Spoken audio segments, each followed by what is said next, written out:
ఏ food పడితే ఆ food available ఉంది కాబట్టి అది తింటున్నారు. సో దేంటి దాంట్లో extra additive colours, processed foods ఎక్కువ ఉండడం, ఎక్కువ షుగర్స్ ఉండడము, కార్బ్స్ ఎక్కువ ఉండడం, ఇట్లాంటి దాంట్లో ఇది కంప్లీట్ లైఫ్ స్టైల్ అనేది ఒక దగ్గర నుండి ఇంకొక సైడ్ వెళ్ళిపోతుంది కంపల్సరీ. అది మొత్తం ఒక సైడ్ కి షిఫ్ట్ అయిపోతుంది. ఇది చెప్తే చాలా మందికి నచ్చదు, కాకపోతే ఇది యాక్చువల్ గా చెప్పారు అని చెప్పినా అయితే స్కిప్ చేసినా నెక్స్ట్ మనం అదే కంటిన్యూ అవుతాం.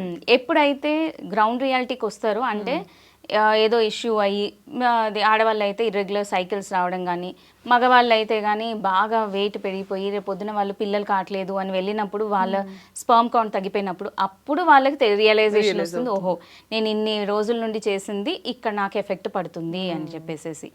ఇలాది కాకుండా ఈవెన్ చాలామంది ఏంటంటే ఇవాళ లైఫ్ స్టైల్లో చూసినట్టయితే మనం ఒక 20-30 ఇయర్స్ బ్యాక్ వెళ్ళినప్పుడు అక్కడ మ్యారిటల్ లైఫ్ వచ్చేసి 20 ఇయర్స్, 25 ఇయర్స్, లేకపోతే అట్ ద మోస్ట్ 30 వరకు ఫ్యామిలీ కంప్లీట్ అయ్యేది.